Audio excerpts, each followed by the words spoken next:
Shalom, selamat pagi, selamat berakhir pekan. Marilah sejenak meluangkan waktu kita untuk mendengarkan firman Tuhan. Kasih karunia dan damai sejahtera Allah kiranya menyertaimu di dalam Kristus Yesus Tuhan kita. Amin. Bapak Ibu terkasih, firman Tuhan untuk kita hari ini diambil dari kitab Mazmur 90 ayatnya yang ke-8.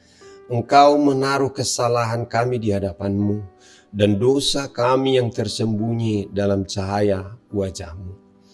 Saudara jemaat terkasih, konon seorang wanita dimusuhi dan disalahpahami oleh rekan kerjanya yang iri hati kepadanya. Ia putus asa karena usahanya untuk mengklarifikasi dengan rekan kerjanya secara pribadi hanya memperkeruh keadaan. Akhirnya ia memutuskan untuk mengabaikan keangkuhan rekannya dan membiarkannya.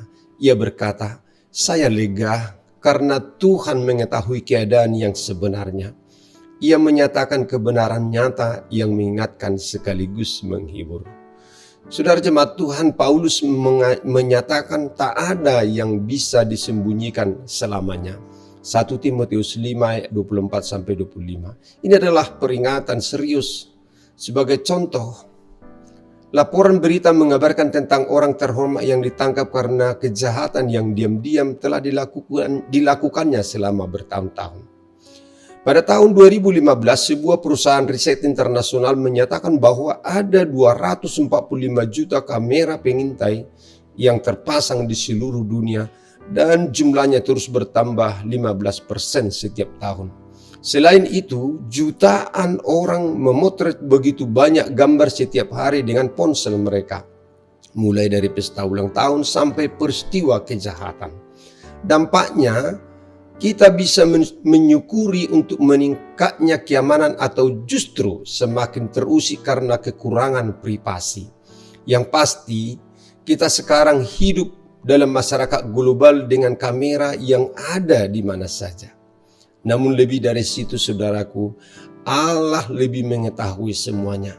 Tidak ada satu hal pun yang Tuhan tidak ketahui. Dalam kisah Raja Daud dengan Batseba yang direkayasa oleh Daud supaya tidak ada yang tahu. Namun ternyata Tuhan Maha Tahu dan menyuruh Nabi Nathan untuk mengingatkannya dan memberikan hukuman atas kejahatan itu. Ketika Daud melakukan dosa, hal itu menekan perasaannya. Dalam Mazmur 32 dapat kita lihat bagaimana tertekannya jiwa Daud. Ia berkata, "Selama aku berdiam diri, tulang-tulangku menjadi lesu karena aku mengeluh sepanjang hari. Sebab siang malam tanganmu menekan aku dengan berat. Sumsumku menjadi kering seperti oleh teriknya musim panas." Untuk itulah Daud akhirnya datang ke hadapan Tuhan dan mengaku dosanya. Katanya, "Dosaku kuberitahukan kepadamu dan kesalahanku tidaklah kusembunyikan. Aku berkata, aku akan mengaku kepada Tuhan atas pelanggaran-pelanggaranku, dan Engkau mengampuni kesalahan karena dosaku." Dalam kelegaan dan penuh bahagia ia mengaku, "Berbahagialah orang yang diampuni pelanggarannya, yang dosanya ditutupi. Berbahagialah manusia yang kesalahannya tidak diperhitungkan Tuhan, dan yang tidak berjiwa penipu." Allah adalah Maha Pengampun. Ia mengampuni setiap dosa dan kesalahan. Sebesar apapun kesalahan dan dosa kita, Ia mengampuninya.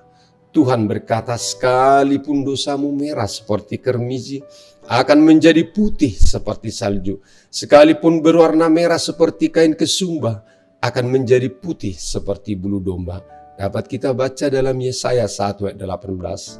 Marilah kita mengaku dosa kita kepada Tuhan.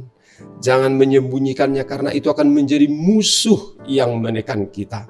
Berilah dirimu diampuni, karena Allah adalah Maha Pengampun. Amin. Marilah kita berdoa. Syukur ya Allah, karena Engkau tidak memperhitungkan dosa dan kesalahan kami. Pelanggaran kami sungguh nyata di hadapan Tuhan, tapi Tuhan tidak membalaskannya kepada kami. Sekalipun merah seperti kesumba, akan menjadi putih seperti bulu domba. Ya Allah Tuhan kami, kiranya kami mau membawa segala dosa dan kekurangan kami kepada Engkau Allah yang Maha Pengampun, sehingga kami tidak mau menyembunyikannya. Karena ketika kami merasa berdosa, kami dikejar-kejar oleh rasa bersalah kami, rasa keberdosaan kami menjadi kami terhalang untuk melakukan pekerjaan kami. Hati kami tidak tentram. Namun Tuhan Maha Pengampun, Tuhan Maha Pengasih, Engkau mau mengampuni dosa kami.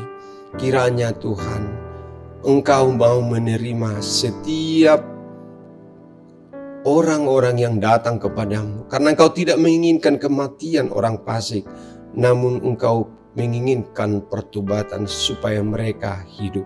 Terima kasih ya Allah, di dalam Yesus Kristus kami berdoa. Amin. Anugerah Tuhan kita Yesus Kristus, kasih setia Allah Bapa, dan persekutuan Roh Kudus kiranya menyertai kamu sekalian.